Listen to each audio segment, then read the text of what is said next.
Hi there, my name's Aaron Short and welcome to my YouTube channel. And let's bring on our guest today. It's Maury Rutch. How you doing, Maury? I'm doing very well. Thank you again for having me. Very good. Today is November the 16th. Someone said to me yesterday, are you ready for the holidays? And I said, oh my goodness me, I can't believe we're approaching that time already. Can you, Maury? It's unbelievable. I'm not ready for it at all, and I can't believe it. So are you expecting a lot of business for the holidays? Is that a time of year when you sell more than usual? Or I'm just curious. Ironically, we do really well in November. December is fair, and then January is really good. And I think I'm not sure why December isn't better than January, except for I have to believe in January, a lot of people who wanted to get something that didn't get what they really wanted, or maybe they shop for someone else in the month of December and November, and now it's time to get something for themselves. So January is actually better than December for us. That's funny. Well, I think it's a great time to ask your partners or your friends or your relatives for a Martin guitar for the holiday season from Maury's Music. And if you've got all the Martin guitars, then consider the Soundhole Sniffer T-shirt from Aaron Short Music. For the guitarist that has everything. We'll be talking about that later on. One of our viewers has actually purchased one, and we'll be talking about that very soon. This is awesome. Thanks for joining us. We've got a great crowd here. Let's start with our friends. We've got Rowett watching from Cleveland, Ohio. Make you a bit bigger there, my friend. There we go. Philip Watson called for the roll call. That's what we're doing right now. Steve Smith. Hello, Maury and Aaron. The Martin sounds amazing. Have a safe and blessed day. Awesome. Marco's here. Marco Godzo. And Kooky. Kooky, I saw you just yesterday, my friend. He says a OOO-18. We know he's a mahogany fan. We saw that from his pictures last week. So he's a big fan of this guitar. What I want to address today is, I think we've touched on it before, but the OM versus the OOO, and why would you purchase that? Of course, we have to mention the mahogany and the rosewood again today as well. But if you've got any experience or thoughts on this, feel free to put it in the chat. We'll stick to the guitar for like the first hour. We'll try and stick to the guitar, keep it on topic. And then for the last half an hour, we can have an open session. Ask us anything you want to, within reason. Maury got worried there. Anything? I better get going. Oh, Philip Watson ordered my shirt yesterday. Thank you, my friend. That deserves a round of applause. Let me just make sure these aren't...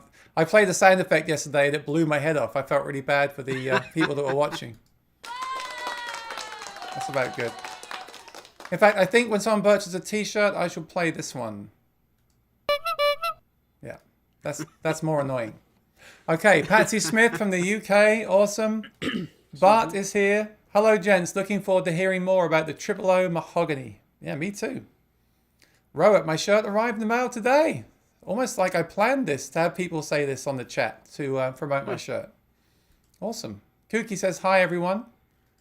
Bob says, watching from the cold and snowy forests of Washington State. Hello to Maury in the chat. Ooh, we don't want to see snowy yet. It went from sunny to snowy very quickly, didn't it? Too quickly. Here's a question from Danielle. Do sales move with the stock market? That's a very technical question. Let's put it over to Maury. As much as I know about the stock market, which is exactly zero, I'll tell you what, I do have some friends in the industry, and I talked to the guys at Martin about this. I think when the stock market is comfortable, sales are good. When the stock market is revealing an unsettled feeling in the market, which could happen for lots of different reasons, I think sales in general can go down. But I don't want to mislead anybody here. I really would like to know the same thing, and I don't know that stuff. I'm not hip to that. I'm the same. I should know more about it. I wish I did. Philip Watson is in Texas. I want to get down there one of these days. Jim. Hi, Jim from Vermont. Thank you for joining us. Jack Wickwire is back. Southern Maryland. Awesome. Oh, yeah. Patsy Smith. I would buy a Martin guitar from Maury for my son, but unfortunately Maury will not deliver to the UK. Yes, he's not allowed to, sadly. He wishes he could fulfill that wish, but I really do. We kid about that, but it's a restriction Martin's put on the dealer network, and I do regret it. I wish I could. Yeah. Rowett says OM seems to have more power. OOO is easier to play and seems more delicate due to reduced string tension. Let me ask you this, Rowett. Is that from personal experience or what you've read online? And that's I'm not kidding. That's a serious question because I read that a lot, but I want to know what your personal experiences are with those guitars. Let me know in the chat. Jim says I have a bum right shoulder, so OOOs are out, single O is in. Yeah. So why is that then? Now the single O and the double O are smaller bodies than the triple O, and it's a more comfortable. As comfortable as this is, a double O and single O are even comfier, if that's... Yeah, I misread. I thought he said that the other way around. That's right, yeah. So it's even smaller than that. Okay. We'll get into that in a little bit. We got a good crowd. Skip. Hi, Skip Russell. Hello from Boston. All over the USA and all over the world today. Kuki says the triple O is a bit more bluesy. I feel it's more vocal. The OM strums better, more direct, drier attack, I guess. Okay, that's awesome. All right, so thanks for the chat. I just caught up. Let's go to our first segment, which is viewers' comments. There we go. And my viewers' comment today, this is a different one. This is actually from YouTube. So let me bring us over here. This is from Cam Pro, and this is from when we were discussing the CEO-9. Do you remember that? That seems like a long time ago. Oh, that was years ago. It feels like it, right? It says, I'm a CEO-9 owner. I got mine in August 2019. Have played it almost every day since then. Although the tone has always been rich, I believe it sounds even richer now. It seems louder and the tone is getting woodier. Great sustain and resonance. Single notes sound full. The chords ring out. It records excellently, sounds much bigger than it is with lots of warmth and clarity, no mud, and the bass end can get super punchy if you step on it. One key ingredient I've found is to use 80-20 bronze strings. So they use the Martin MA140. It brightened it up nicely and brought out the inner strings more. I've got a K&K Mini Pure installed with the outboard preamp. It also sounds lovely through a couple of Fishman amps that I use. Anyway, I hope this is useful info. Maybe a bit late, but I just discovered this video. So we had someone actually watch the replay. I like that. Totally in love with my CEO-9. I don't know why this part got crossed out, and neither did the viewer, but I'm totally in love with my CEO-9. It's been a very inspirational instrument. I've written about 15 songs since I've had it. Isn't that a nice comment? I don't know if he purchased it from you or not, Maury, but I just thought it was a nice comment about purchasing a guitar and being extremely happy with it. And what we all want is to be inspired by that guitar. So this person has actually written and created music on the guitar. I just thought that was a nice thing to remember while we talk about all the ins and outs of the instruments, right? That's really cool. I like the comment about changing strings to bring out the middle of the voice. It's definitely worth it if you're not sure which strings you want to keep on a guitar. It's always worth trying 80-20 and phosphor bronze just to recognize the difference they make on your specific instrument. Because not that I'm taking only that out of that comment, but it's interesting to hear because I know a lot of people who swear by 80-20 and then they eventually try phosphor bronze much later in life and they don't mind them at all. And if you're basically in the camp that you like one or the other and you haven't tried the other, it might be worth it. Not every guitar reacts the same way, and I should ask Aaron the same thing. I think you're a phosphor bronze guy, but have you tried 80-20 enough to know that you don't like it? I've tried them all. I'd love to do an episode on strings. I think we've discussed it before, like stringing some different strings up and feeling them and playing them and listening to them. I feel like I've tried a lot and always came back to the Martin strings. Some strings just don't feel right. Some strings just don't sound right. I don't know.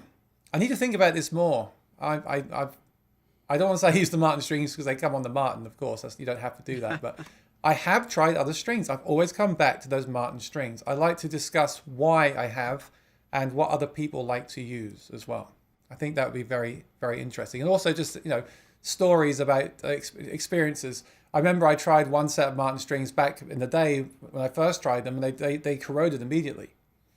And I just thought these are no good. But ever since then, I've not had that issue. Maybe sometimes you get a bad set of strings. I don't know. I'd love to discuss this in detail. I think it's a very valid point. I mean, the strings are the first thing that we hit on the guitar, right? They're very, very important. They're what we feel. Oh, yeah. We feel them under our fingers. And, coated strings for me, they just don't do it. They just don't feel right to me. So, yeah, I'd like to do a whole session on that at some point. And then a quick bonus round. I was going to promote my shirt today. You have to forgive me. I want to promote my shirt. I spent a lot of time getting it together. And Rohit did buy one. He sent me some pictures. He just got it. So I want to do a little bonus one today. Rather than promote my shirt, I'm going to show you Rohit wearing the shirt because I think that's a better commercial, right? So let me go over here. Right, let me just that was awesome. Thank you for that comment on the channel. The comments on the channel are appreciated just as much as the comments in the chat. They're awesome. Yes, thank you. Thank you. I have 5 pictures. Are you ready for this? I'm ready. Brace yourselves, ladies and gentlemen. Shot number 1. Here it is. I'm just going to drop it on there. I have to say, it looks really nice in blue. All mine are black. I got a few black ones because I like black t-shirts, but I like it in blue. It's awesome. Wow. So. Yeah, very, very nice picture. I'm not sure what kind of guitar that is, but that's fine. And then shot number 2. You'll like this one. Rowett, I may ask, I love this. We finally get to see Rowett. I may ask you if I can use these in promotional materials. So watch out for my email. You're doing that right now. Here comes are you ready for number 3? I don't know. Oh, man. Oh, that's awesome. Spoon says, wow, you actually started on time. We start on time every week. It's you that's late, Spoon, not us. We're semi-professional here. Okay. Number 4, look at this one. Whoa! Oh, man, he's going in all the way there. That is a kooky, That's a kooky shot. I'm impressed. Wow, that's awesome. And I see the whole thing there. Okay, and then one more. This is the best one. Ready?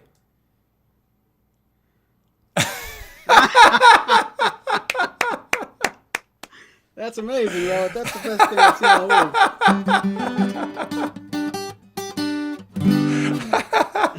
I love it. Oh, man. Oh, that's hilarious. I might just show that. If I'm feeling down later during the show, I might just flash that picture up on the screen. In fact, That's so I'm cool. going to save that one on the screen, and I'm just going to show it randomly because I think that's hilarious. Can you just have us talk and keep that up there the whole time? Look at that. Look at his face. I love it. So I finally get to say it. Rowett, thank you for your business. Okay. Love it. I love that. That's great. All right, let's talk about this guitar. Let's go to the desktop. I'll get to your comments shortly. Let's go to the desktop here. There it is, the Martin OOO-18. I'm glad Spoon is here because I need some assistance with this one. But we're going to start with the specifications from the Martin website. I think it's a good place to start when you're looking at a potential guitar to join the family. 000-14 fret, dovetail neck joint, very nice. X-brace scalloped, of course, lovely. Genuine mahogany, back and sides. Authentic lifespan 2.0 light 92.8 phosphor bronze. So they are the strings that I like. Glossy top, glossy back and sides, 1 3/4 inch nut. Have to say I'm liking that narrow nut lately. Hate to say it, I'm quite liking it. It's not I'd say not a deal breaker. I quite enjoy it.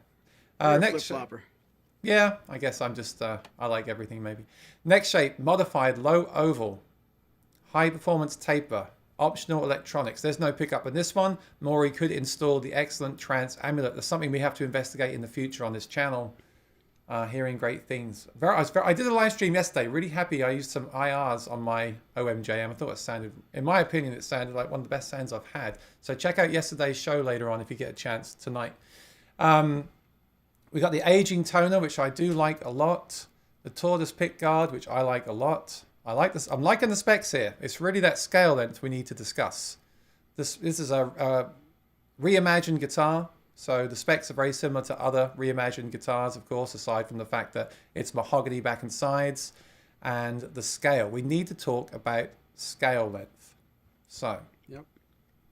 let's get right into that. And then if you want to help us out in the chat, then please feel free. So the OM and the OOO.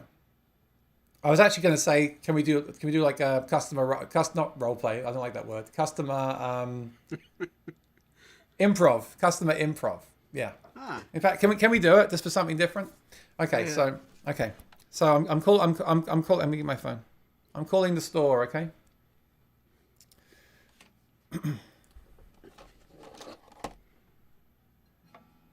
Yellow. Hi there. Is this Maury's Music? This is Aaron Short. Interested in buying a Martin guitar? Oh, I'm very glad you called. How may I help you this evening? Well, a chap on YouTube, very handsome man, a very talented singer-guitarist, by the name of Aaron Short, told me that you sell these Martin guitars. Now, here's the thing. I don't want one of those big guitars. You know, those big, it's too hard to play. I want a small guitar. Now, I've seen that there's a guitar that Eric Clapton plays, and I'm interested in that size. But someone told me there's an OM and a OOO. So if you don't mind, what is the difference between these two guitars? Well, I don't mind at all. I'm glad you called us. We're a certified online dealer for Martin. We'd love to get you connected with the right guitar the first time. and I don't talk like that on the phone. I don't go into that kind of spiel. But what I'd like to ask you is, first of all, can I put this phone down and I can tell you? It's a little bit uncomfortable. Why don't we talk in virtual reality? Maury, Don't hang up. this was meant to be improv, so I'm very disappointed. Okay, so what is the difference? What would you tell a customer? What's the difference between an OM and a triple O guitar? Okay, I'm still improving. I have you on my Bluetooth now. So Oh yeah, we got Bluetooth headsets in. All right. So, but kidding aside, the OM and the triple O, you're going to recognize they're the same body. So when you look at a triple O and an OM, there's no difference with the body shape. There's no difference with the body depth. If you cut the neck off right here and you only had the body to consider, an OM and a triple O are the same. So if you know you like one, you know you like the other. Traditionally, and I say that with air quotes because there are too many exceptions to the rule. Traditionally, triple O guitars had a short scale length and a narrow nut. OMs would be triple O's that had the wider nut and the long scale length. Before you really commit that to memory, there are too many examples of the opposite being true, but for the most part, a triple O is going to be a short scale instrument. And we talked about, a few minutes ago, I think Rohith was the one that said in the chat that he recognizes the difference in feel and projection. And I wish I would have thought of it before he came on the air. I don't have anything in the room here. If I had a rubber band and you pulled it this tight, okay, and you could recognize the amount of give that it would have and how tense and how taut it would be. And if you call that short scale, take that same rubber band and just pull it, another inch, you'd recognize it's going to become more taut. It's going to have more, it's going to react differently than a rubber band that's only pulled this far. And that's sort of what's in play with the OM versus triple O. How much of it you'd recognize and how much of it you'd prefer is completely personal. So you might have, I've in the past have had customers come in and they played several OMs, several long scale guitars, several short scale, and it wasn't equal across the board. Some players recognized the difference and had a clear preference. Some players didn't recognize the difference at all, and in between, some people might have played them a few more times. Said, "Yeah, I see what you mean. The triple O is a little bit easier to play, but not enough to make it part of their buying process." So, one thing I like to always explain to people: there's a reason Martin still offers short scale and long scale.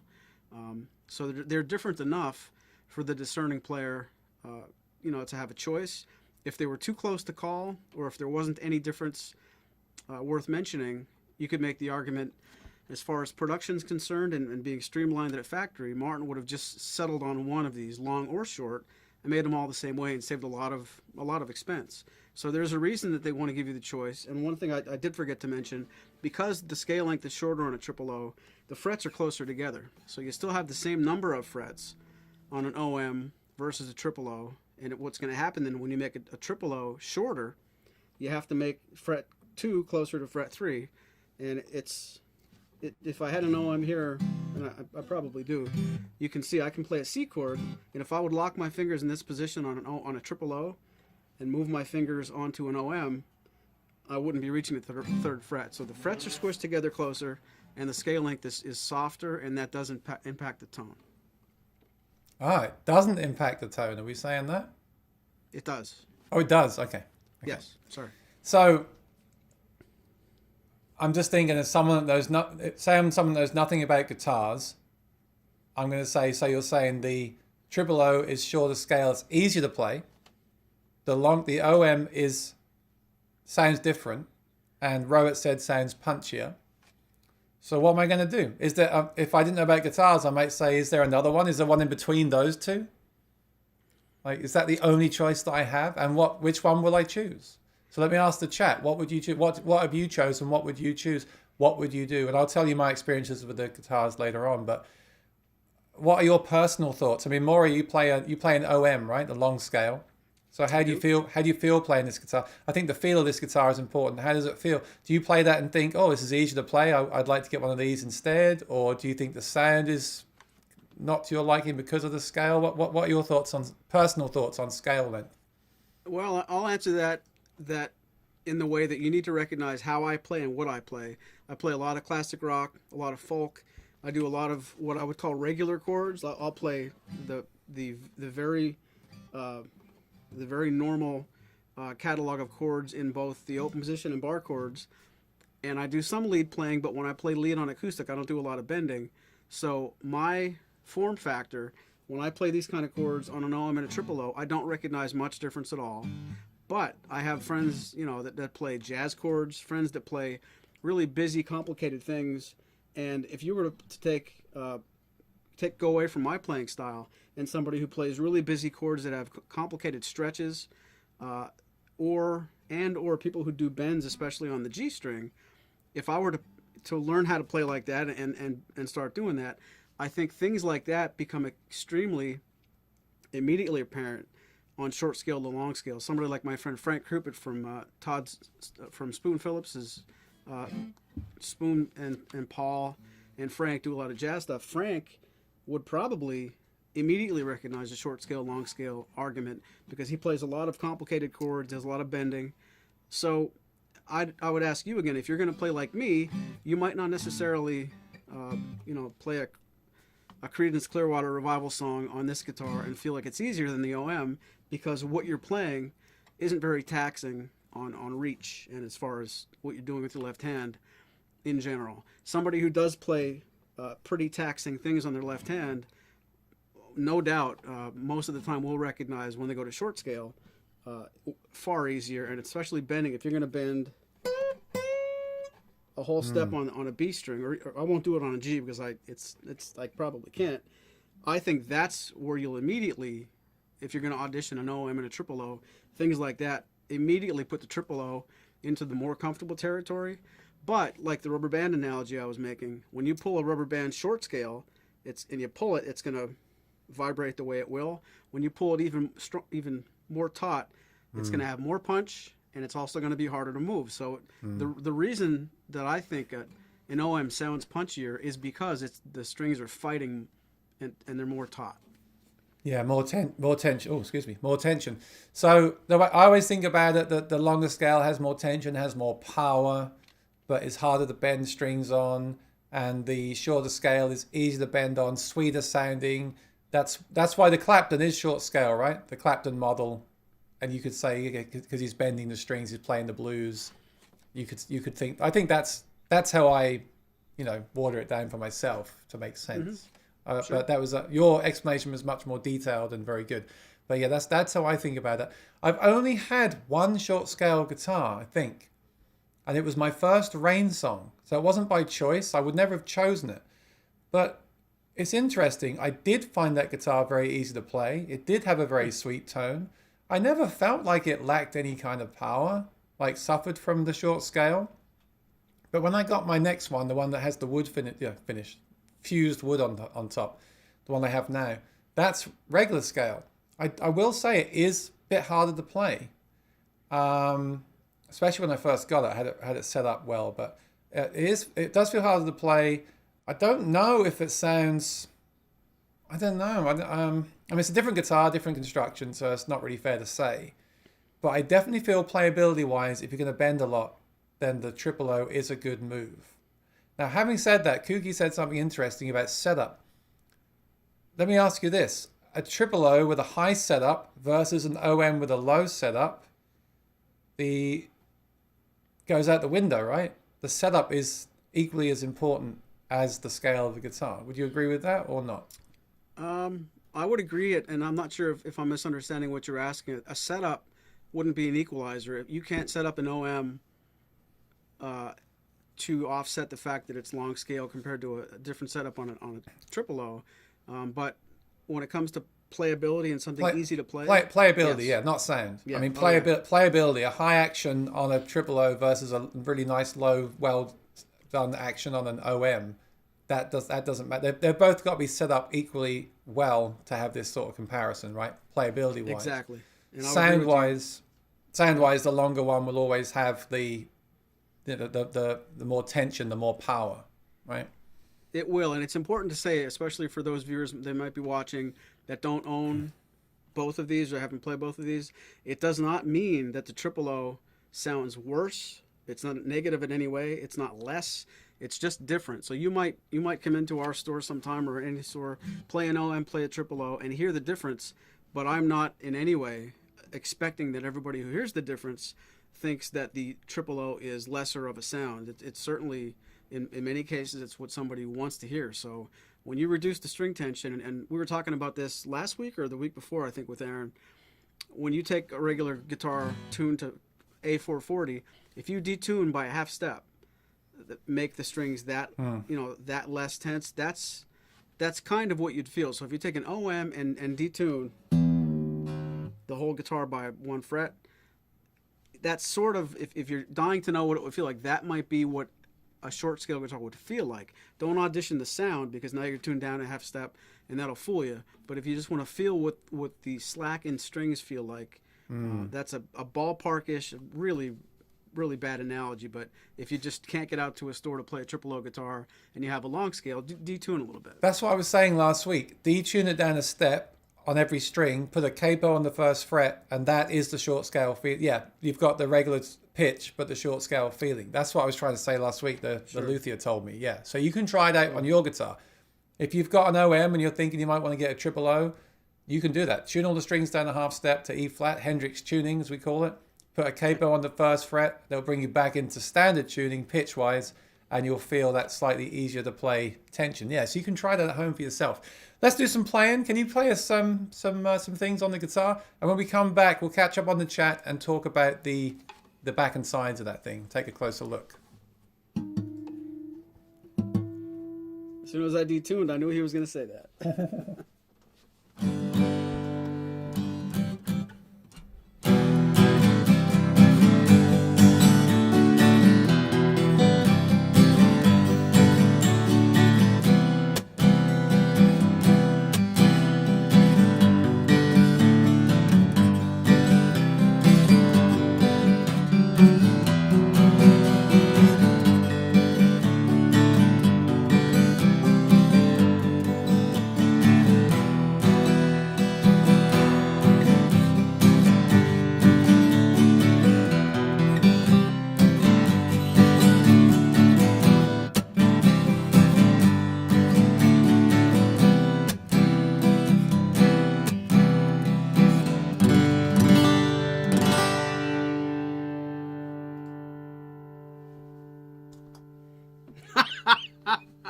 Yes. I put Rohit into a sound hole coma. I do think it has well, I've got nothing to compare it to, but I do think it sounds like it's been tuned down. Remember a few weeks ago I said I once bought a guitar in the store where it had been tuned down, and this is years ago, I didn't think to tune it up. So when I got it home and tuned it up, it didn't sound as deep and rich. That's what I'm hearing here. Although I've got nothing to reference it to, that guitar sounds really deep and rich and sweet and all those kind of words. Maybe not as punchy as an OM.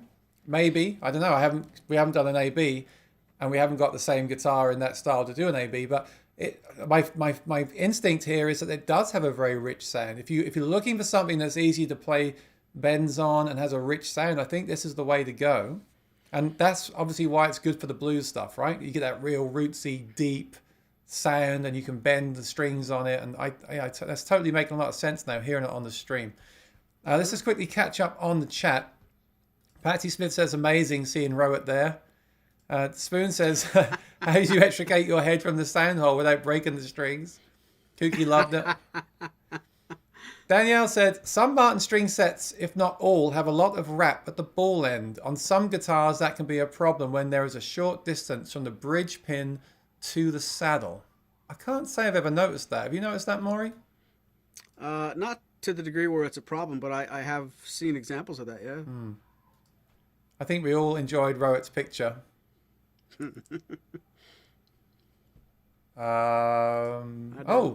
Daniel Hall just picked up a 2007 OOO-18 GE Sunburst.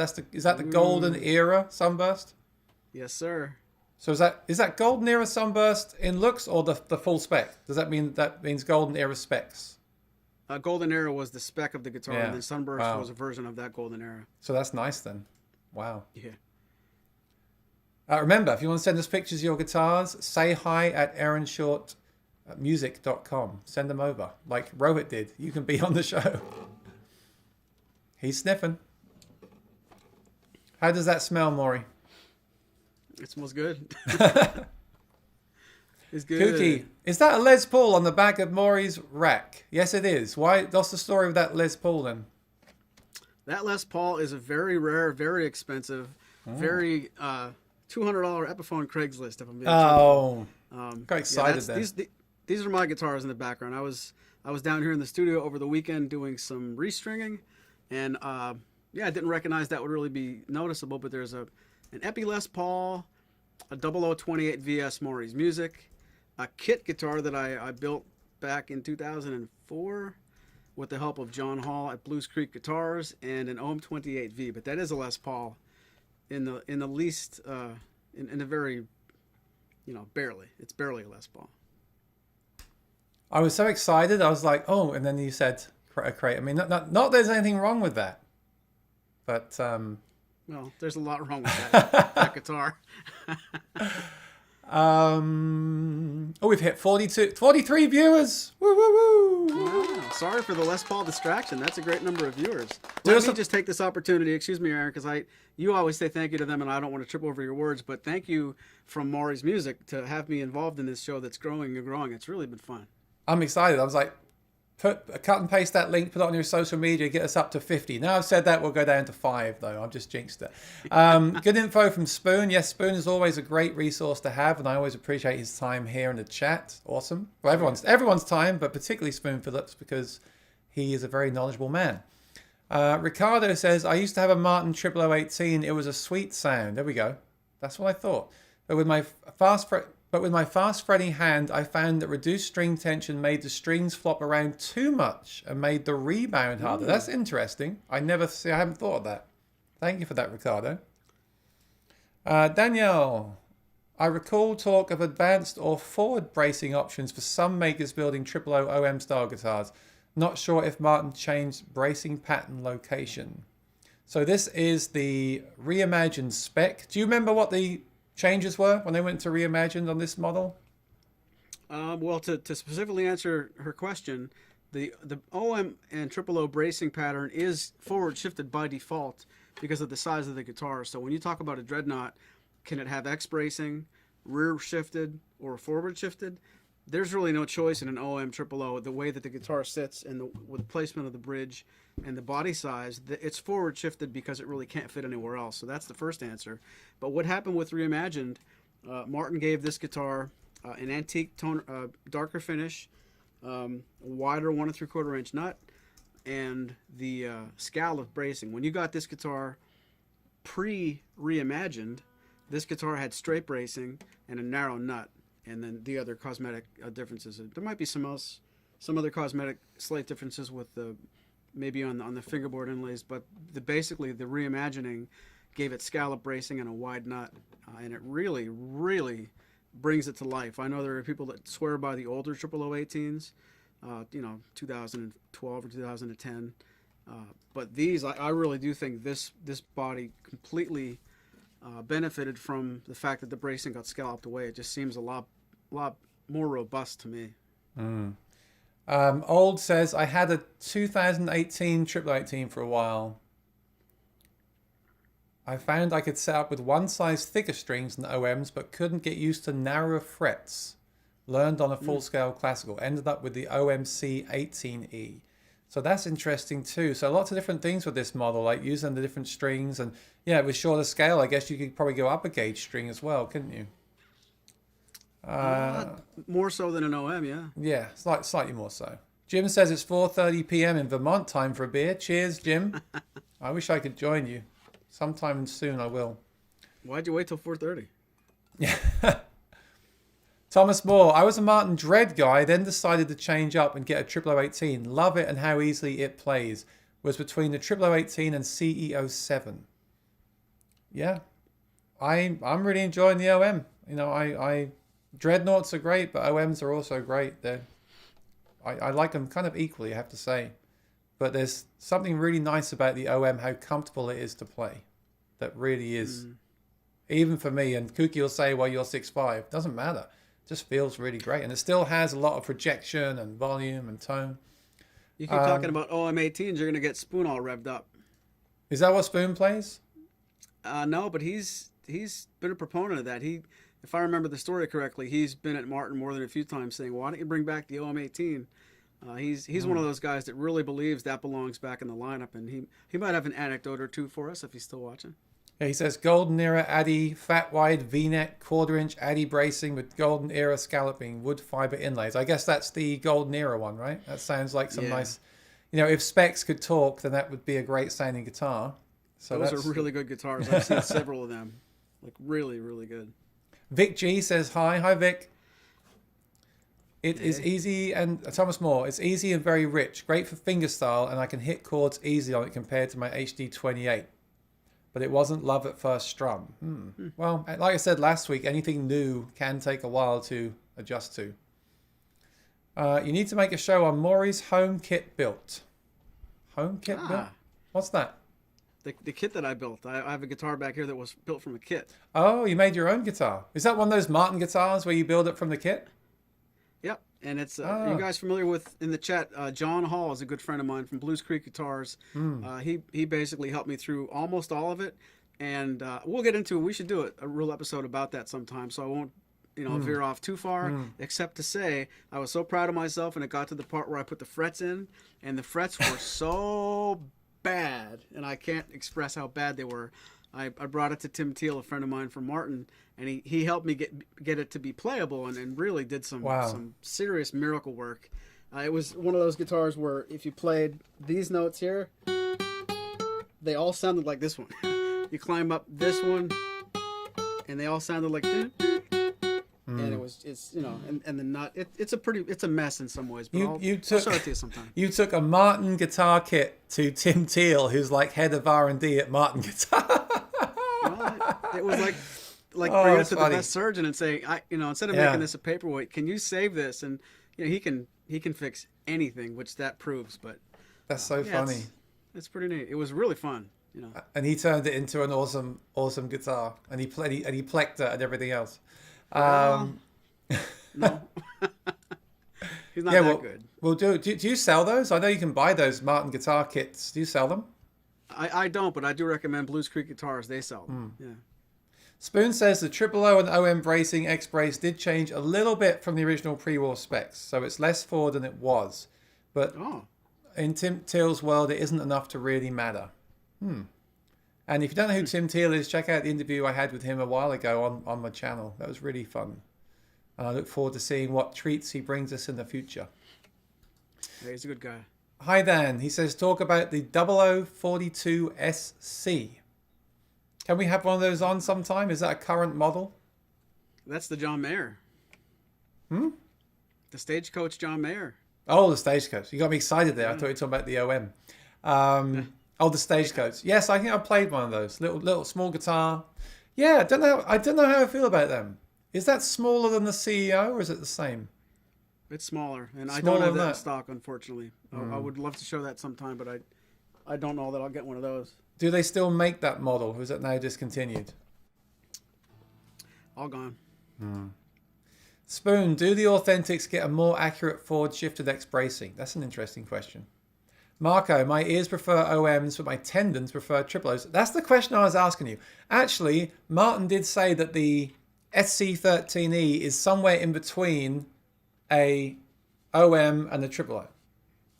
So there is something that's kind of a nice compromise. Is there any other model you can think of in the history that did that tried to be kind of in between the two?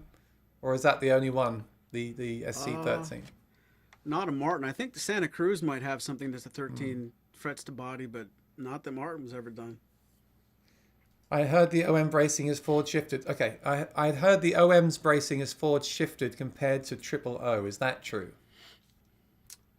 Spoon can correct me, but no. The triple O and the OM bracing are both in the same place. It's the thickness of them and the scalloping of them that's changed over time. But I could be wrong, but that's what I know. Okay, and Thomas Moore says, get John Hall on here. Sounds interesting. He's a trip. Okay, let's go to a full screen. Let's check this guitar out. We haven't even looked at it yet. Come on. Let's have a look at this Well, thing. let's look right in here. It looks like a nice top from what I can see. How does that smell? I bet it doesn't smell like the rosewood. It does not disappoint. I tell you what, that when I open the case, because it's very dry now, keep the guitars in the case. When I open the case of the OMJM and bring it in this room, the whole room just smells incredible. So that looks like a nice top from what I can see. It looks very silky and detailed. I like that. Nice pick guard. Is that in focus? Yeah, I mean obviously we don't see it completely HD, but it's even like this, I can see that it looks like a nice top. I guess you have pictures on the website we could look at in closer as well. We'll get there. And back and sides, there's the mahogany and the black binding. Let's see the back. Very nice. When did you get this? Is this a recent acquisition? Maybe 3 weeks ago. Neck looks good. What kind of tuners we got on there? Are they grand tunes? No, these are Grovers. Grovers now. Have you seen grand tunes lately? I think they've all gone now, right? We got just get I haven't Grovers now. seen. I haven't seen too many of them, and this is a wingless headstock. Still no wings. I will find the wings one day. I want a guitar with wings, Maury. Yeah. As soon as you can't find them anywhere, that's what someone's gonna want. Yeah, I read somewhere they're better. It sounds better. Start that now. Yeah. Oh, that looks awesome. Okay, let us know in the chat if there's anything you would like to hear played on the guitar. Any particular styles?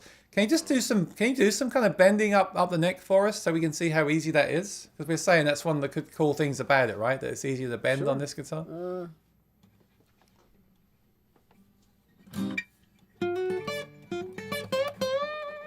That was a full bend.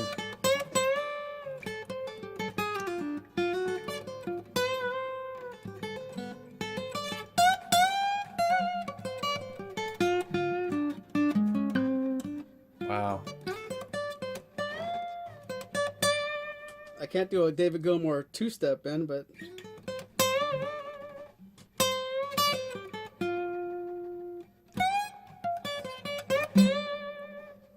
I mean, if that didn't look easy, it's even harder on an OM. Put it that way. I think you can. I think you can do it, Maury. I think you can do the three half step. Oh, now we've gone out of tune. That's all right. There you go.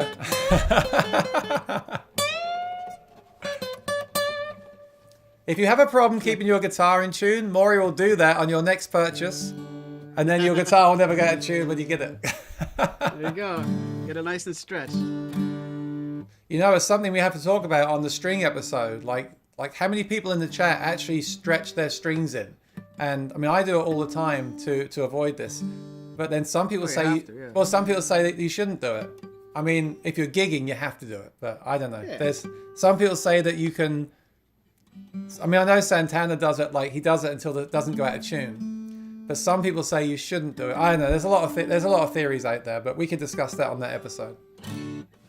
But that's a good thing when you restring. Like this obviously has new strings. When you restring, do those bends, tune up, and then eventually it will stay in tune. Yep. Okay. Is the OOO-18 more popular than the OM18? It feels as if the OOO-18 gets more attention, and I don't see an OM18 on the website. I agree. Is there an OM18 right now? Not right now, and that was part of the anecdote I was talking about with Spoon. That's a hole in Martin's lineup, and maybe that speaks to it's the chicken and the egg. Maybe Martin doesn't recognize that they need to put that in the lineup, and the fact that this got scallop bracing is one more little redundancy that probably spells the fact that you're not going to see an OM. And we did a couple of custom runs thinking that there's got to be a market for this. We're going to do a custom OM18. We did some natural tops and some amber tones, and they sold fairly well. But if I could speak to how guitars come and go through here, we sold way more OOO-18s than we did the custom shop OM version. That doesn't mean that a production model OM18 wouldn't sell a little bit better, but for what it's worth, this guitar is so good and sells so well. It's probably part of the reason Martin's not hurrying back to the the drawing table on doing an OM.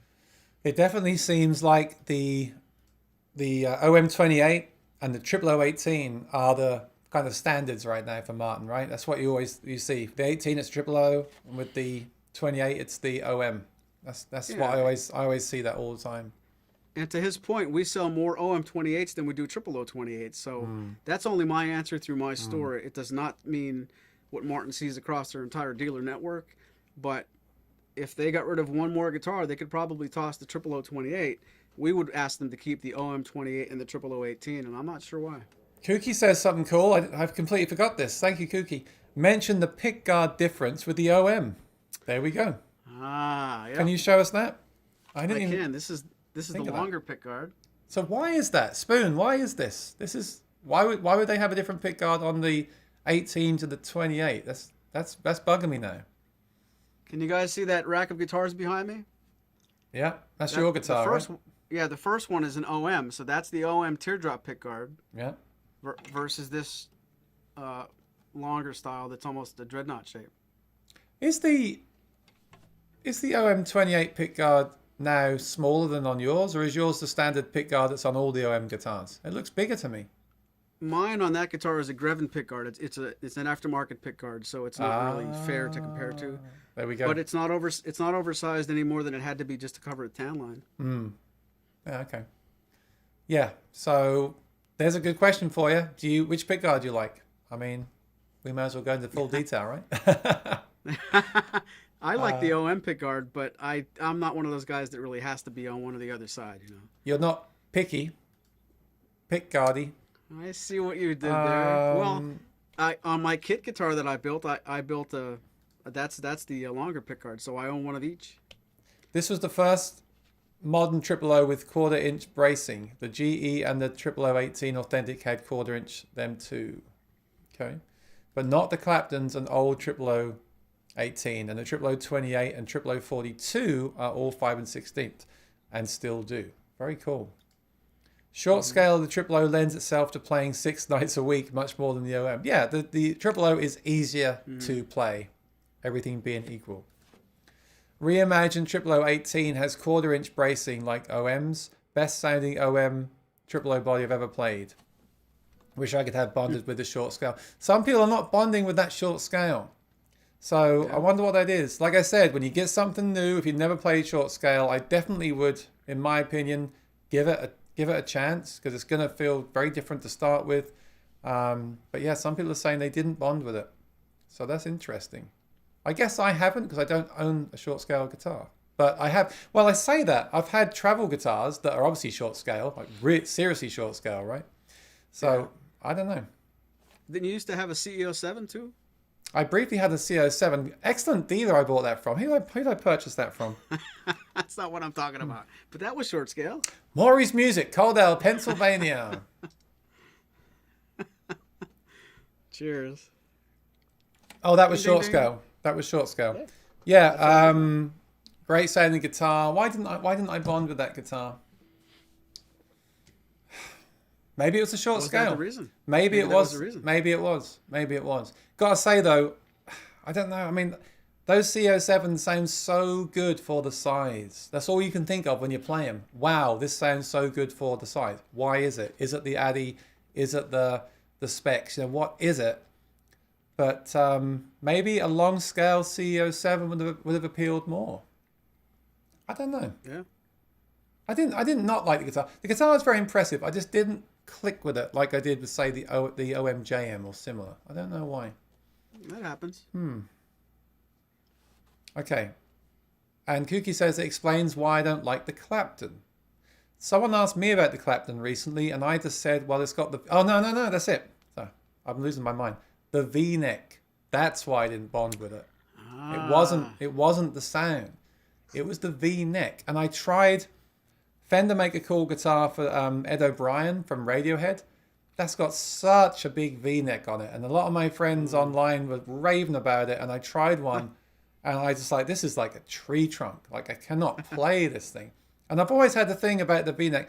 And then some people say the Rain Song necks are big. They are, but they're not like a V-neck. I honestly believe the thing about the CEO7 that put me off the most was the V-neck. I think they're very, they're very love them or hate them, aren't they? We've talked about V-necks in the past, but that I've forgotten. That's the reason. That V-neck was the reason, less than the short scale. Like I said, the Rain Song I had that was short scale, I gigged that for a year solid. I wore the fret sail on it. That was a great gigging guitar because it was easy to play. It did have the depth. So maybe I didn't have the punch, I don't know, but it had a lot of depth on it. And I think that's important for a solo gig. Having said that, I don't own any short scale guitars right now, so I guess I'm not a huge fan. We'll see. Let me get back to the chat. Vic G, wouldn't a headstock with wings be more in line with a lower model guitar since it's not a solid neck? Have you seen a D45 with wings? You shouldn't. And Vic's right. They're going to give you wings on a 13, on a 16 before they're going to give that to you here. Yeah. Okay. So are you saying, Maury, that wings are a sign of a lesser instrument? Wings are a sign of they might be on a lesser instrument, but not because the instrument's not lesser because they're there. Okay. That was a very diplomatic answer. I'm a diplomat. 40. Yes, Kooky. Email your friends for next week's show. Let's get up to 50. Spoon says, I was after Martin to put 1/4-inch bracing on the Claptons forever, but Sitka is not as stiff as Addy, so you get diminishing returns. I wonder how Eric Clapton would feel about that. Hey, Eric, we're going to change the bracing on your guitar because Spoon Phillips told us to change it. I kid. I think you're probably right, Spoon. What does Eric Clapton know about guitars, right? Chris Hull says, not now.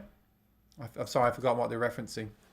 I can tell the OM18 story when I'm next on air and show. What? No, Spoon, we're getting you on. We're getting you on very soon. I want to have you on. I've had this idea for a show for a long time. You're going to be in the middle in a circle, and like you're talking to us from the guitar up here, and then I'm going to ask you the 10 most common questions asked online about Martin guitar or about acoustic guitars, and it's going to be like a quick fire round. I'm not going to give my opinion. I'm just going to have Maury and Spoon. I'm just going to say, right, what do you think of this? And we'll take it in turns, and I think it'll be really, really interesting. Can I go after Spoon so I could cheat from his paper? No, you take it in turns. You see. All right. It's not a competition, Maury. Just a friendly banter. Philip Watson. I was thinking I wanted the new D18, but I really like this OOO-18. And then the next show after that will be, someone from Martin and asking the history of Martin questions with Spoon and someone from Martin to see if they know as much as Spoon does. I don't think they do. I know. That's actually completely pointless because he knows more than they do. Does Martin have any plans to bring back a OOO-21? I've had an OMC-21 before. I've never played a OOO-21. What's that? Has that ever existed? You are going to get a big paragraph of an answer out of Spoon now. The OOO-21 from the 40s is what he based his custom OOO-C-21 TSP guitar from. We sold a few of those last year and the year before. The OOO-21 is like a scaled down OOO-28. When I say scaled down, I mean in appearance, the cosmetics. There are probably other features that Spoon could speak to, but a OOO-21 is for. I'm going to give you a quick answer because he'll probably give you a better one. It's a OOO-28 without the herringbone, and possibly rosewood fingerboard and bridge instead of ebony. But as much as the OM21 and OM28 are extremely similar. Same is true for the OOO-21. I don't know if that's been in the catalog since the 40s or 50s. I'm not sure when that left, but I've never seen one. Oh wow, Kooky says this. Wow, Philip Watson, that's my big problem. Should I swap my D18 for a OOO-18? Kooky, are you? I mean, I've known Kooky for a long time. We're old friends. Are you saying? Because he's got the D18, and he's got the HD28, and he's now got an OM. Are you saying that you're leaning more towards the smaller body guitars now? That's tell us more. That's interesting. That's crazy. I mean, I know, I get it. I always think of the HD28 with him, or the D18 with him. I was going to say, yeah. Ricardo, longer pickguard because they assume you're playing the OO-18 with a pick. I don't know if they should assume that, but maybe. Here's Spoon. The OMs only had the small guard in 1930. They went to the long guard in 31. They show up into 1932, but were probably dealer requests. That's fascinating. How do you know this, Spoon? That's really fascinating. Wow. Is the OO-28 similar in specs but rosewood? How does it compare to the Clapton? Well, I would assume, and correct me if I'm wrong, the OO-28 is identical to the OO-18, aside from the fact it's rosewood back and sides. Am I right or wrong? You're right, going back before reimagining and since then. The reimagined OO-28 is the same as a reimagined OO-18 except for rosewood. And how do they compare to the Clapton? The bracing on the Clapton is thicker and it's not scalloped. So what's holding the guitar together in a OO-28 and allowing the top to vibrate to a certain extent, it's a tighter, there's less vibration and less top movement on the thicker braced, more heavily braced Clapton.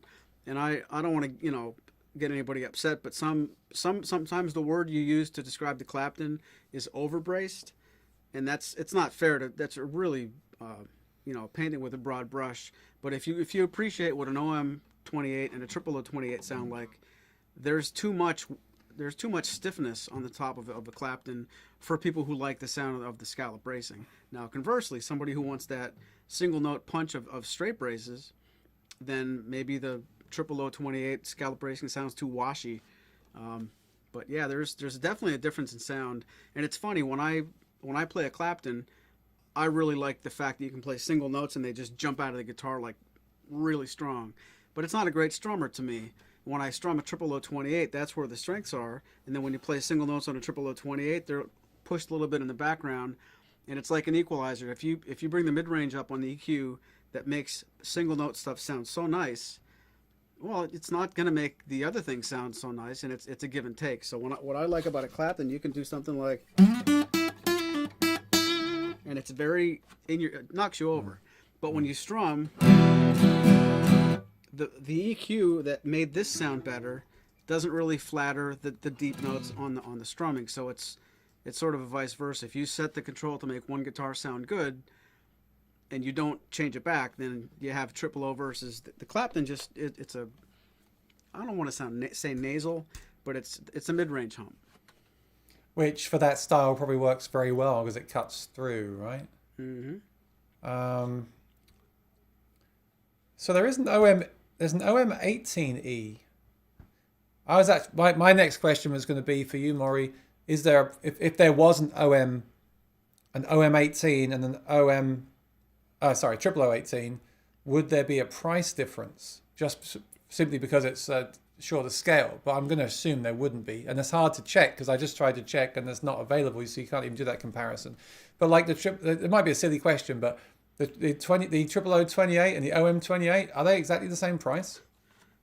I should know, and I don't remember offhand. But if they're different, it's not enough to mention. Maury, I think the OM28 is 900, and I'll take one right now. Thank you. Okay, so he doesn't know the price. He doesn't know the price.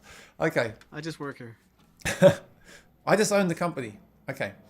We're going to do the giveaway any second now, and then I'll come back and catch up the rest of the chat. But Spoon said something really cool. He said they brought the short guard back so you could tell the OM from the OOO at first glance. Very, very smart. Makes a lot of sense. I would personally assume the longer pickguard would be on the 28 and the shorter pickguard would be on, because it's a shorter guitar. I don't know. I wonder how they make these decisions. But that's a great thing. So you can look at that guitar and you know that it's a OOO. So that's a really cool. If we do like a Martin quiz in the future, that'll be like one of the questions. Like, which one's which? Quick fire test. Awesome. Nice. Okay, we're going to have a little bit more playing, then we're going to do the giveaway. So stick around. We've still got 30 minutes to go. We're going to open the questions up. You can talk about anything you want to right now. But let's just have a little bit of music from Maury. Have you got your capo handy? Can we hear something capo, please? And Absolutely. when we come back from this playing, we will do our giveaway. So get your eyes ready for the giveaway.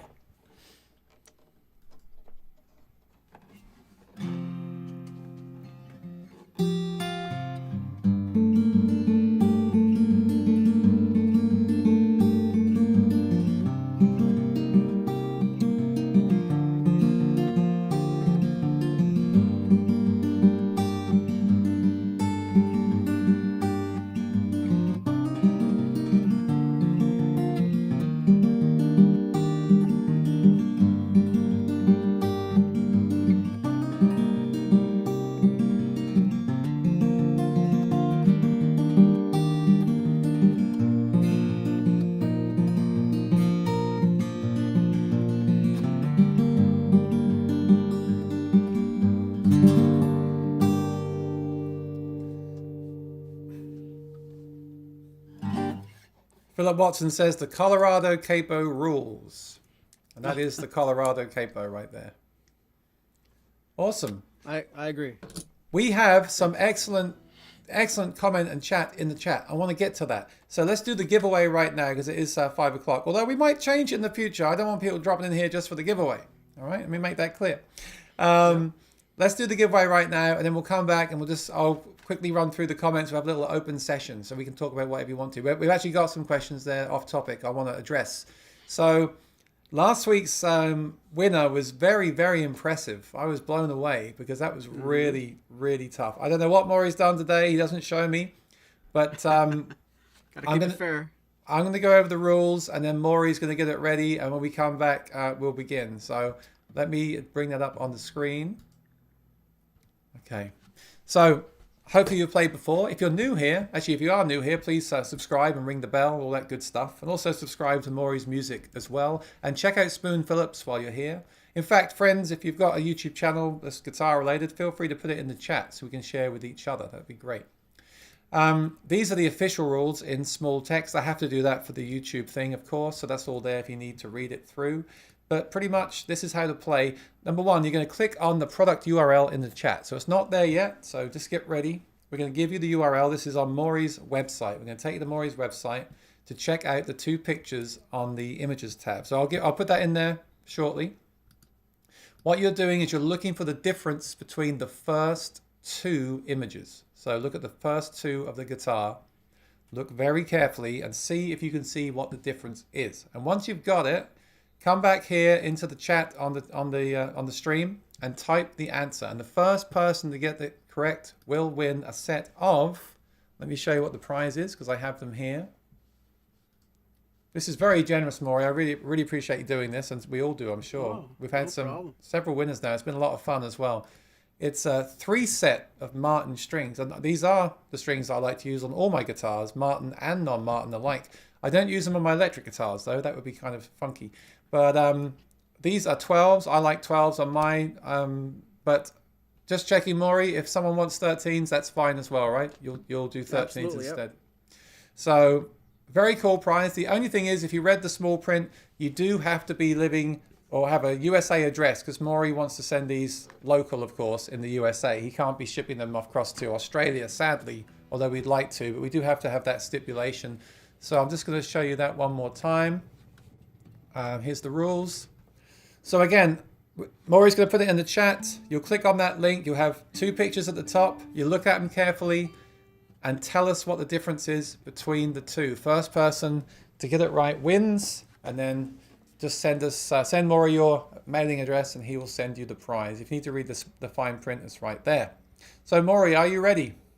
I am. I think I did just put it in the chat if it worked correctly. Let me check. I don't see it.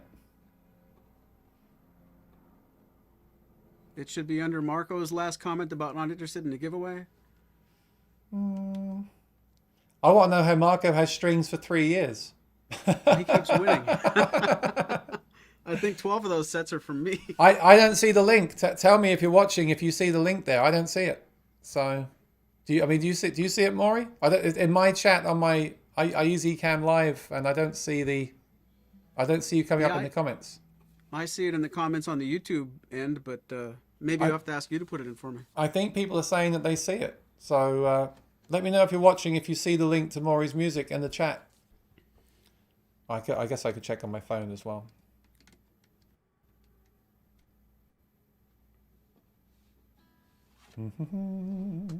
There you are. I'm seeing no link, no link, no link.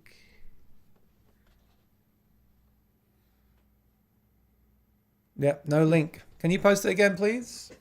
I will do it right now, yep. Yeah. I knew it wasn't just me. I knew it wasn't just me. Here it comes.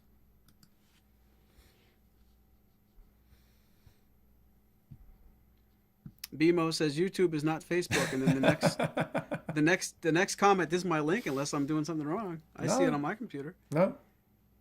Maybe that's how we're gonna get away from giving more strings away. I will do it. So what am I looking for here? I'm looking for the OOO-18 on your site, right? I'll paste it in. Sorry, guys.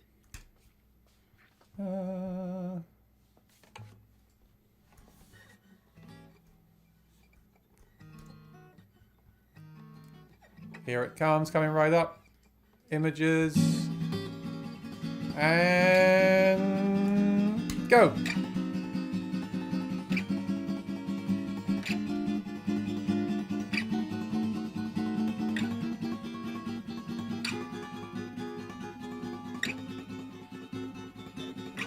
Okay, I'm looking, I'm going to enter.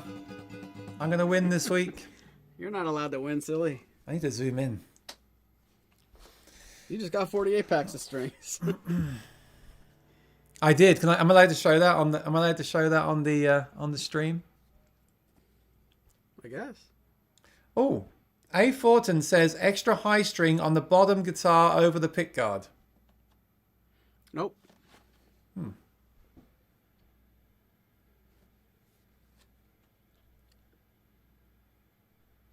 That might be a side effect of some bad Photoshop, but that's not the answer.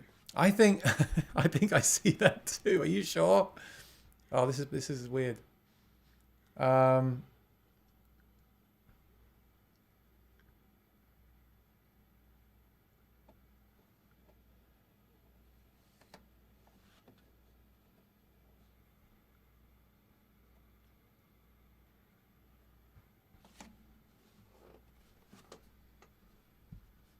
Oh, I think someone got it. I think Colin got it. The pickguard is doctored. One is bigger. Yay! Now I know what they were talking about with the string thing, because it looks like there's another line there, but I guess that's when you made the pickguard bigger, right? Yep. Sorry about the technicality, but I made the bottom pickguard bigger, and it actually encroaches on the binding of the right hand side. Yeah. If you look at the binding where the pickguard meets it, you can see that it's closer on the bottom picture than it is on the top picture. Colin said that's easy. I think you made it way too easy this week, Maury. Well, what are you gonna do? And Spoon says Waldo is hiding behind the first one, but not the second. maybe as well, yeah. Okay, so Colin, congratulations. You won. Here's a round of applause for you. Send your address to Maury. Is that Maury at Maury's Music, Maury? Yes, please. Oh, Kooky got it first. So sorry, I didn't even read the chat. Let me just go back here. Oh. Kooky got it first, but Kooky's not in the USA, so yeah. I mean, I guess if you're reading the chat, you would have got some help there. I don't know. Anyway, Colin said it first. The pickguard is doctored. One is bigger. Pick one is smaller. Oh, Colin's in England too. Oh, okay. Hang on. I think I want to do this differently just this week, because I do think the second picture down looks slightly different because of that string. And so I think we should do... We need a winner in the USA. I think we should do something else. So what can we do to give these strings away?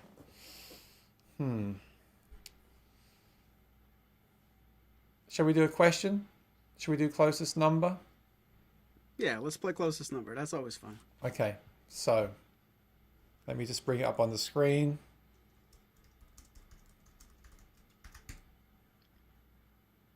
Okay. Thank you all for playing, by the way. Yeah, I'm glad I have a backup plan. Don't worry. This is Google. This is a random number generator. I like to do this game. I stole this from my friend Chad Boston, who runs the Line 6 Helix group. I'm going to say type, and if you're in the USA, well, actually, it doesn't matter because I'll just do whoever's in the USA. If you want to enter, type a number. When I say, don't do it yet, between 1 and 100. Not yet. Wait till I say go. And then type a number. I'll press generate like this, and it will generate a random number as you just saw. And whoever's closest to that number in the USA will win the strings. This is my backup plan.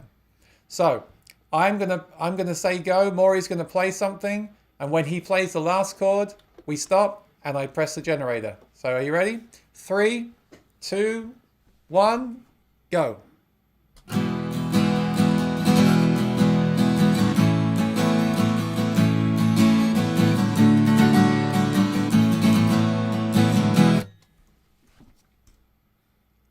That was it.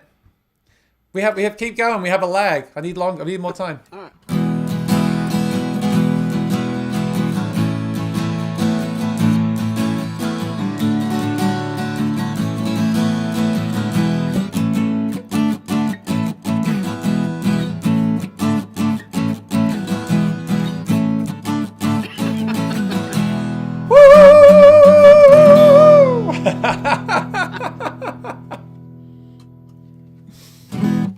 Robert, I might use this picture every week. Yeah. If you do buy my shirt, make sure you send me these pictures. I might make a little collage to promote the product. That's all right. That's fantastic. All right, stop entering. I'm going to do the random number generator. Are you ready? 3, 2, 1. Generate. 27. Who got closest to 27? Let's look through here. You can help me if you want to. A. Fortin said 32. I see DM's got 23.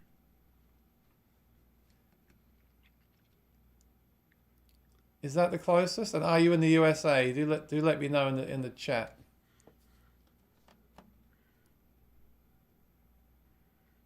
Robert says he's starting to regret sending that in. Hey Spoon, that was a good guess. 174. Is that kilometers? DM, are you in the USA? Please let me know. If so, you've won the strings. Congratulations, Dave Matthews. Yeah, Dave Matthews needs strings right now. Thanks for watching our podcast. He's only 4 away. And then, yeah, that's definitely the closest. Yeah. Kooky says, why can't I give someone else's address? Well, that's not my rules. I have to stick to my rules. Yep, DM's in the USA. Awesome. All right. DM, congratulations. And thank you to Maury for doing that. Now let's have a little open session. We're running out of time. We had some great questions there. I'm going to do a quick fire round. Won't take too long on these questions and comments. I want to go back up. Yeah, thank you for that. Send Maury your address to maury@maurysmusic.com. Right, we come back up the top. Congratulations. Thank you all for playing. Thank you. Yes, that was awesome. Join us next week for more. And don't forget to like, share, and subscribe. Now, where did I leave off in the chat here? Because there were some really good comments here. And feel free to put anything in there. We'll go up until like another 15 minutes. So give us any questions you want. About anything, not just this guitar. Okay, I'm scrolling down to find where I left off because there's no way for me to mark it still. I need that so badly. The mahogany in the OOO-18 smells like a spicy sweet wood. It smells so good, but it made my eyes watery. Wow. It's almost like cooking, isn't it?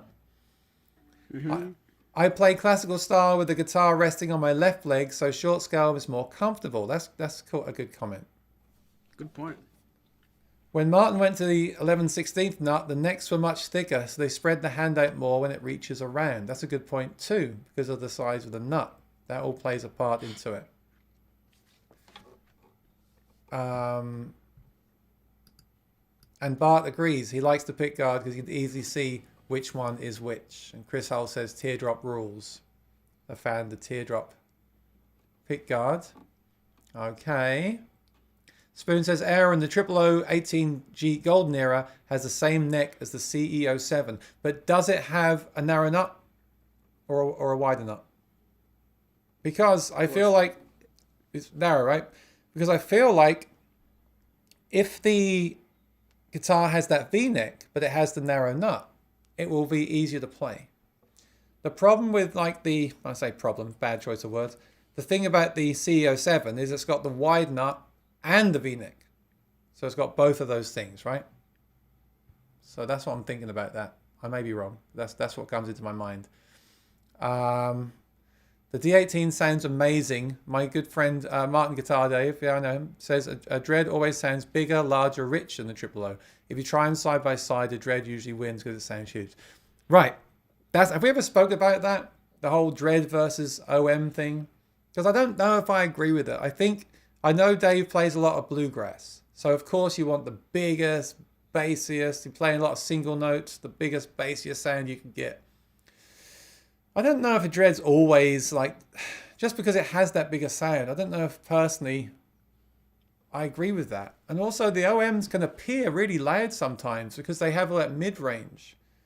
So I don't know. I think we could do a whole episode on that. That'd be a good question when Spoon is on about smaller bodies. Can I interject there? You made a really good point there, Aaron, that I think some people might agree with, might not agree with. When you said the bigger, bassier sounding dreadnought, it's important to note, I think, and I'd love to see if you agree with me, the big voice of a dreadnought doesn't only mean big bass. Like there's a big mid-range and a big low mid-range. It's not only the low end that gets inflated in a dreadnought, but the entire voice, maybe not the top too much, but the mid-range and the lower mid-range is also big in a dreadnought. So it's not fair to say that it's only the bass that gets improved. How do you feel about that? Well, everything's bigger. I mean, you're right. It's not really a different shape, right? It's just everything's bigger. So I agree with that. But I do think you hear that low end where I feel like on the OM, I feel like there is less bass and you hear more mid-range. I just feel like it's so pokey and punchy. And I think that's important too. I don't know. I think this is dangerous territory. I think there's this thing online about I must get the loudest, bassiest, boomiest guitar with 13s on it and nothing else is right. You know, the other ones, the small guitars they're not real guitars. They're weak, they're small. I'm over generalizing just to make a point right now. Sure. But there's this thing of I must have the biggest, loudest, when I play an OM, I really like it. I really connect with it. It feels great. I don't feel like the tone is suffering, honestly. I don't feel... Sometimes a guitar can be too overpowering. What about that? What if you sing and your guitar is so loud acoustically you feel like you're fighting it? Or... Yeah. And sometimes I grab my phone and I use the DB app. I know it's not completely scientific, but some of the smaller body guitars, I mean, maybe there's a reason for this and I'm just not, smart enough to understand it, but sometimes the smaller body guitars register louder than the Dread. I don't know. But I do think I'm trying to rush through it because I don't want to spend the rest of the time talking about this. I think this is something we could just do an episode, OM versus Dreadnought. Or guitar sizes, which is best for you? Why would you choose one over another? I just think it's dangerous. If you go into a bluegrass gig or forum, I think they're looking for a particular thing. They're looking for power and low end and volume. And they play hard and they use 13s. Here's a question, Maury. What if you plug in? Does any of that stuff matter anymore? It does, but it matters less. And you can make the argument that I could play this guitar in the store and it's unplugged and it's going to sound like it sounds, and I can make it sound a lot bigger and a lot more robust, and I could add bass, but it's still going to sound like a small guitar with bass added. But you make a really good point, and I think a lot of these nuances really take a serious back seat when you plug everything in, because you can bring your HD28 with the LR bags, and I can bring this guitar with any pickup, and we can spend enough time with EQ that we don't sound like we're not matching. So a lot of the great equalizer is the PA system, and you're probably right. I mean, I could ask you could play any guitar. This is something that Kooky and people in the chat will say. You could play any Martin, Maury, because you own the store. You play an OM. So why do you not choose to play an HD28? It's a great question. Yeah, not to belabor the point, but when I'm here at the store, I want to play an HD28, and when I go to a gig and I play my OM, put my money where my mouth is. I don't miss other guitars when I'm playing mine through the PA system, and that's not to say that I wouldn't appreciate a Dreadnought plugged into my PA system, but I must not feel like I need it because I could have done it in any of these 17 years. I mean, not that I had to wait till I owned a store to do that, but at any time I could just say I'm putting the OM at home. I'm going to get a D18 Modern Deluxe, and I'm going to just do that now. And I haven't done it, so yeah. I think this warrants a whole episode, body sizes and strings, a whole episode on strings, a whole episode on body sizes. I mean that CEO7 does not sound like a small guitar. That CEO7 sounds rich and loud, And then I have played some smaller body guitars where I feel they do sound a bit smaller. Sometimes I'll strum the HD28. Sometimes, depending on what I'm playing, I feel like it's too much of a good thing. I honestly believe that. Those Cole Clark guitars, people say online that they sound dead and bad acoustically. I don't think so. Lately, when I play them, I quite enjoy the fact that it's a bit cleaner and brighter. I quite enjoy it. And Kooky will say I like bright guitars. I really don't. But I like to have high end. I don't like too much mud and boom. I don't. So it's completely personal preference. We could do a whole episode about this, and everyone in the chat would just completely go off on what they like to play. I mean, sure. It's great if you can have both, isn't it? If you can have a Dread and an OM, they really work well together. But maybe it's because I've not had an OM for a while, and now I'm playing one, and I'm kind of like in a honeymoon phase with it. But I just want to put on record, like it's not a bad thing.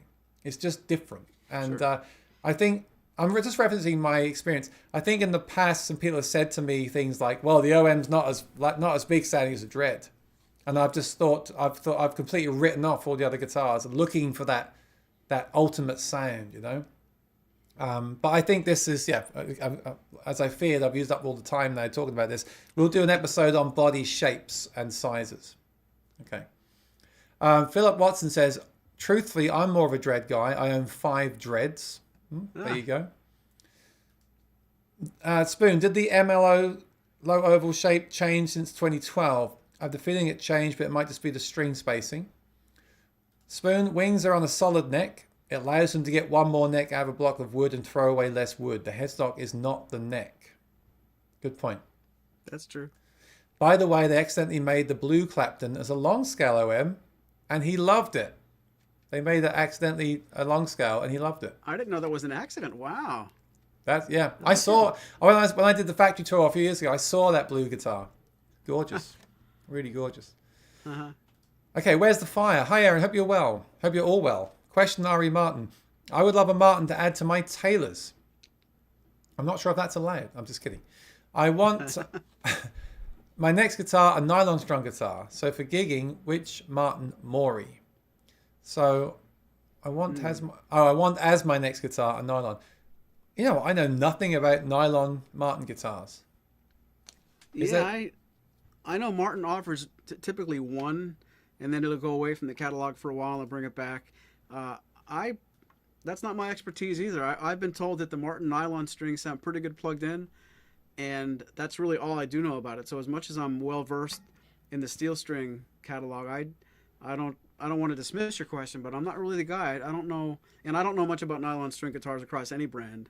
I would do some research, but I'm not sure that I could be helpful there. Someone said, how does Spoon know all this? I would love to know the story. I'm sure when we did an interview on the channel, you should go back and watch it. I'm sure Spoon told me all this. I apologize, Spoon. It's been a while, but you do know your stuff. It's very impressive. And Bob thanks him. DM, congratulations again. How is the consistency of the new Martins? I have to say, I've said this before. I think they're very consistent because they use the Plek machine. They know what they're doing. There's been a couple. I played a lot of guitars. There's been a couple of the last few years I played that I wasn't so fond of. Nothing can be. A company making that kind of product can be 100%, can they? I mean, they are very, very, very consistent. I'm very impressed. I'm very impressed. I've played a lot of them. Great thing about I'll give Maury a shout out here. If you buy a guitar from him, he's also going to check it over. So, so not only has someone with a great, my dream job at Martin, played the guitar and tuned it up and checked the frets and everything that they do, but then Maury will also check it over before he sends it to you as another inspection. And then, of course, you've got the chance to try it out at home as well. So, but yeah, I mean, if you want my opinion, they're very consistent. I think a lot of things are consistent now, aren't they? A lot of the big companies now are pretty consistent. But like everything else, there's always something that will slip through. You know, for me, it's more about customer service, both from the dealer and the company. If you get a problem, what's the experience like? I just got a pedal. I've been making this pedal board for my Sunday streams, 4 o'clock EST. I had to find a way to control the vocal delay via MIDI. I'm not going to say the name of the company, but I found a pedal that would do it, and they were very quick. They're fairly quick to reply to my email, like, would it work? And then I got it. They haven't replied to me for like over a week. So, you know, I had a problem with it, and they haven't replied to me for over a week. That is not good. So things do go wrong. Maybe it's my user error. Maybe it's the pedal is not compatible. Maybe it's maybe the pedal doesn't work, for example. But I just think it's important to buy from companies that actually will follow up with the service, right? All they've got to do is email me back and say, look, it's not going to work for you. That would be fine. So and I probably shouldn't say this because Aaron and I talked about this before the show. The company is Hello Kitty, and that's why he's so upset. I have. You want to see something? All right, I'll put you on. I'll be right back. You're going to have to talk for 5 minutes. You asked for this. I'll be right back. Well, I'm sorry I said anything because I don't like to be here by myself. But I want to take this opportunity to thank all of you guys for being here. I don't know what he's going to show us. If he comes back on camera with something Hello Kitty, I will never talk out of place on this program again. But I do have this chance now because it's not often that I get to be full screen, not talking about guitars. Sincerely, thank you all of you for being here in the chat. This program is a lot of fun for me. Aaron does a really good job filling his YouTube channel with so much great content. I'm thrilled. We started this a long time ago, and I thought I would be his Monday thing on a slow week, and then when he gets other things going, I could just get bumped. And I was actually asking, can I be your backup plan kind of thing on a slow day during the week? And it's really blossomed as something I really can fun, be so your thank you. backup plan. Now forget these Martin guitars. You want a real guitar. Are you ready for a real guitar? Here we go. Oh my God. I have to really watch what I say around you. What's that? Let's do the unboxing live on air. These are very rare guitars. I can't compete with you anymore. This is too much. I should just say this is Joan's guitar, not my guitar. I want to make that pretty clear. Okay. Look at this thing. You want to talk about short scale? You want to talk about short scale guitars? Yeah. No way. This is a short scale. No way. This is a very rare 2014 Squier mini short scale Get out. Hello Kitty guitar in excellent condition. Look at that neck. Look at the grain on that. No wings. Made in Indonesia. I like this. Designed and backed by Fender. They back this guitar up, you know. In fact, maybe I should use this on my next stream. I like it because you've just got volume and tone. Very simple. My friend Evan, who's been on my show, actually set this up for us. It didn't play well at all. I got it used for Joan. And Wow. I said to Evan, can you set it up? And I was almost embarrassed to ask him. And he set it up. And it's, there's no fret sprout. It plays really easily. It's completely out of tune, but obviously this isn't my main guitar. It's just been in the closet. Let us know in the chat if you want to see Joan. She would not. She's at work and she would not play this on. She can play 3 chords. We say it's all you need to play. She would not play this. She won't even come on the channel. But I'm thinking I should play it on a live stream. I mean, forget this old thing. Forget this old thing. Look at this. This is garbage. This one. You want to play a real guitar. This is a real guitar. If you're just joining us, this is the Hello Kitty podcast. I'm not Imagine even somebody who just found this stream right now. That's so cool. Well, you asked for it, Maury. So you be careful what you wish for. I'm not Be wishing careful. for anything, and I'm just gonna be quiet and do what I'm told. This is what happens when you let the guests talk too much. That's a reflection Oh of dear. So that, we're going to keep that. Might be worth a lot of money one day to somebody. I daren't read the chat now. I'm scared. Yeah. Slow down. The reimagined OOO-28 and Clapton have the same bracing. Only the 18 has lighter bracing. The old standard OOO-28 had the straight braces. Really? Kooky, OOO-18 and D18, and to some less extent OOO-15M are the only guitars that feels like home. When I play those, something rings in me. He's a mahogany guy. It is my tone. They are the same price right now. I might have missed it, but why does the OOO-18 have 1/4 inch bracing and OOO-28 have 5 1/16 bracing? Quick answer, Maury? Spoon just corrected me. I thought the OOO-28, well, it's a design feature, but I was wrong to think that the OOO-28 and the Clapton bracing are not the same. Spoon says that they are. OOO-15 is long scale with a long pickguard. Sounds heavenly. Chris, the 15's full of discrepancies as far as long and short. Don says that I agree. The top of that guitar is beautiful. Quick close up of that guitar top. Look at the top, the silking in that. It's like my HU-28, same kind of thing. Really, really, really nice. This is a very nice looking example and sounding example of this guitar. I say this a lot of times, but I'm honest. If you're looking for this particular model and you're in the USA, you do a lot worse than to call Maury after the show and tell him you want to talk about buying that guitar. I'm not just saying that to make a sale. I really believe that. That looks absolutely stunning, that top. I noticed that straight away. I appreciate that. Thank you. Rowett, one or two possible reasons. The OOO-18 Authentic and Golden Era had 1/4 inch. 2, because I badgered them for years to put 1/4 inch scallop braces on their standard OOOs. So Spoon has some clout there, does he? That's good to know. Sure does. Tell him to bring back the John Mayer guitars then, Spoon. Rowett says thank you. Question for me is, why didn't they put them on the OOO-28 at the reimagining and no one knows? I guess they tried it and liked the sound better with the thicker braces. I think the teardrop pickguard was originally introduced on the OM28. That's why it was put on the reimagined OMs. Ricardo, I heard that because it's an OM, it's more suited for fingerstyle. That's why you don't need the bigger pickguard. With the OOO, you do need because you're playing with the pick more. So I heard. Yeah, that's another thing like with the dreads, isn't it? Like saying a dread is more for strumming and OM's more for fingerstyle. Yeah. It's got some truth to it, but I wouldn't say it's exclusively. I think this is where the internet can be dangerous. Like, imagine if you don't know anything about guitars. Like, imagine if you know nothing and you go online that says an OM is for fingerstyle and a dread is for strumming. It's like that joke when you go into a guitar center and you say, I want to buy a lead guitar, not a rhythm guitar. Yeah, you know? yeah. Well, it's funny. You got to have a starting point, but as long as you know to research and keep researching, you'll be okay. But that's a very fair point.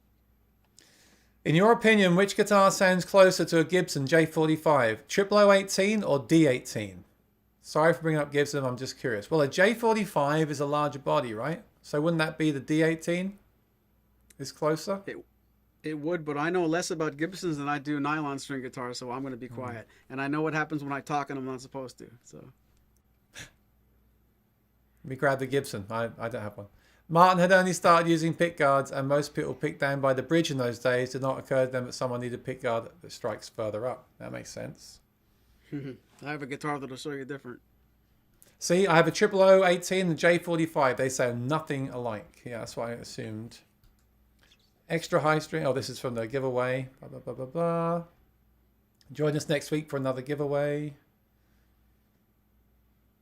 When is Thanksgiving? It's coming up, right? Perhaps I'll invite Spoon on for Thanksgiving week, or the week, week after, week before. I'd like to do this. I'm rushing through now because we're running out of time. Just want to make sure I read everyone's comments. But I'd like to do just a quick fire question round of these kind of questions. They're really interesting, and we all have these burning questions.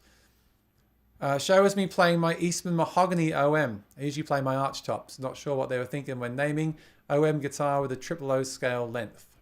Oh, okay. There you go. OM guitar. That's the arch top guitar from Eastman. Okay. That's the giveaway because I can scroll through all that. There's the numbers. I can scroll through all that. There's Kooky trying to break my rules again. In bluegrass, it needs to cut through, especially the banjo. Yeah, they call dreadnoughts banjo killers, right? Mm-hmm. The dread has a built-in subwoofer. I agree with that. But yes, exactly.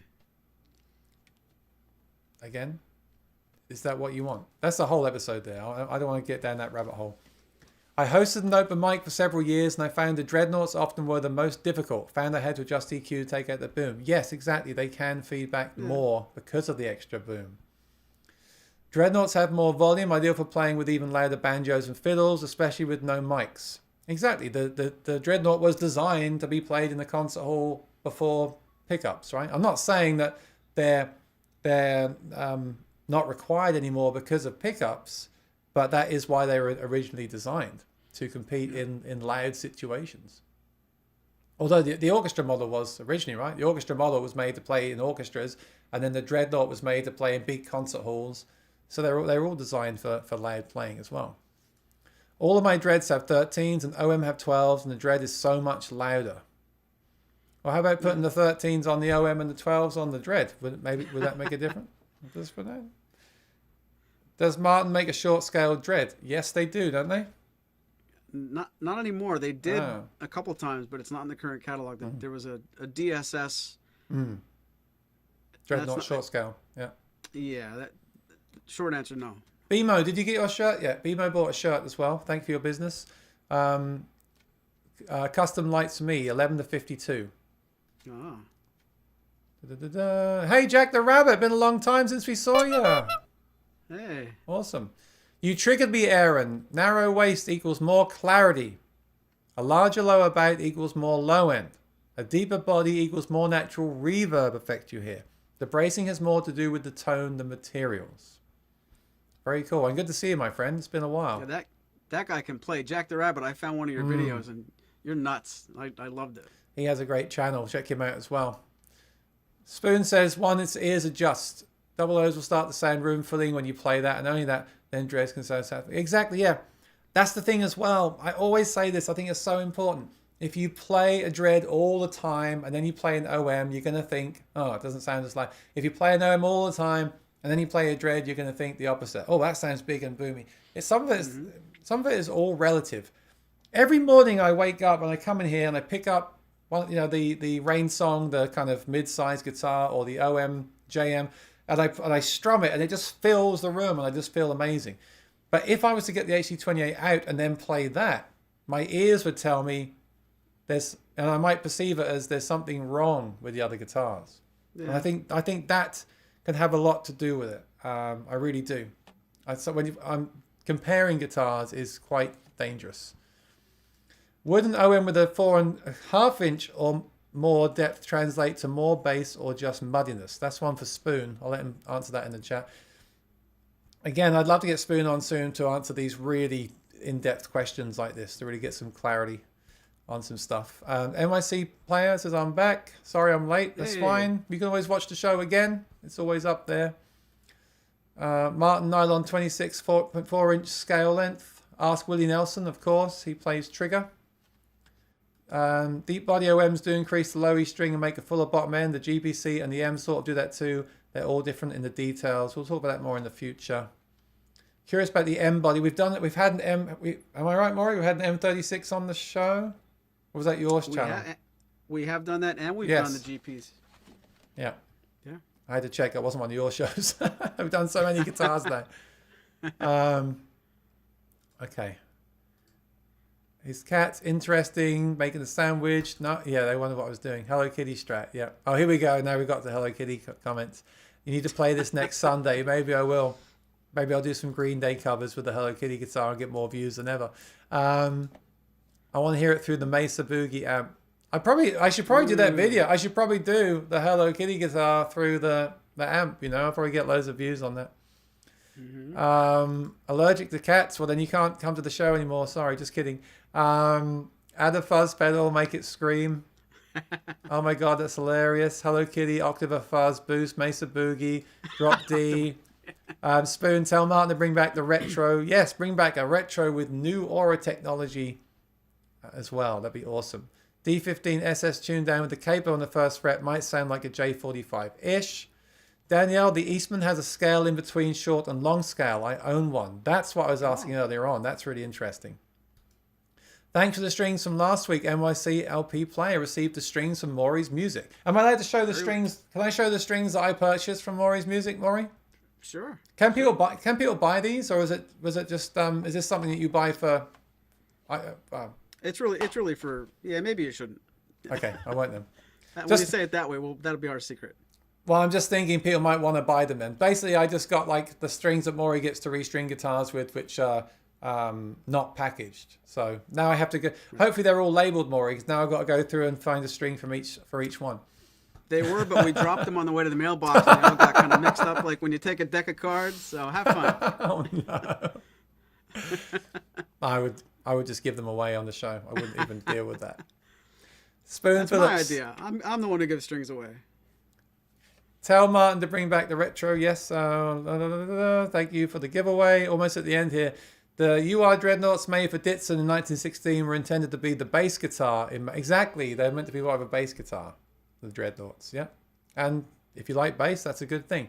Thanks, guys. I've been lurking. Great to see you. Yeah, Jack, come and see us again soon. We like having you in the chat. You're very knowledgeable about these guitars.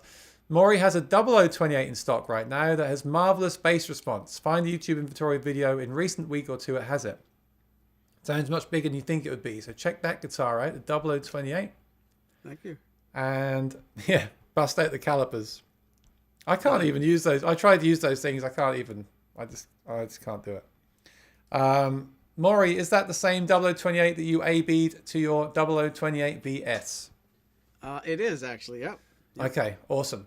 Now I have to wrap it up. It's been an awesome show. So many great questions, a great guitar, great questions, great friends, and great time hanging out. So many people. It's been awesome. So yes, I will reach out to Spoon. I think we'll do a special in a couple of weeks' time. I think we'll try and do like a Thanksgiving special. We'll get Spoon on, and you can ask all these questions. You know, I'll pitch it when we put the ad out. We'll say it's just an open session. Ask all the questions you've always wanted to ask about Martin guitars, and we'll answer them. And I'll moderate that with Spoon and Maury, if that's okay. Yeah, as always, thanks for joining us. We're here every Monday, 4 p.m. EST. Maury's over on his channel, Maury's Music. He brings his new inventory on there live to show you. You can also arrange one-on-ones to check out guitars and things like that. I have performances Sundays, 4 p.m. EST. I have my new t-shirt, which you can purchase to support the channel. And I also have guitar reviews. Actually, I had an email from a pickup company today about reviewing a Soundhole pickup. And I haven't done many of those, so I'll be doing that one. A company called Mojo Tone. And you're going to tell me you know who they are. But I haven't heard of them before. They do I've got some amplifier parts from them. They do electric guitar pickups. They've just ventured into acoustic, so watch out for that. I got loads of videos coming. There's loads of cool stuff coming out. Last week I got a bit behind because I was with Bags on their channel talking about the voice print DI. That's a cool video, 2-hour-long video. Was cool. You want to check that That out? was awesome, though. And I just recorded a Christmas song for Ortega guitars. That'll be coming out soon. So yeah, just stay tuned. Subscribe, ring our bells so you see when we go live, when we post a video. Thank you so much. This would be nothing without you, and it's been a great, well-attended show. Congratulations for winning the prize. Thanks to Maury for his time and for giving the prize. Everyone be well, stay safe, go play your guitars, and we'll see you during the week, and then we'll see you back here hopefully next Monday at 4 p.m. Special shout out, of course, to the one and only Rowett, because without you this week, it would have been absolutely nothing. He is now famous. Thanks, everyone. We'll see you soon. Be well. Thanks again. Really, really appreciate it. Take care, everyone. Bye-bye. Thank you.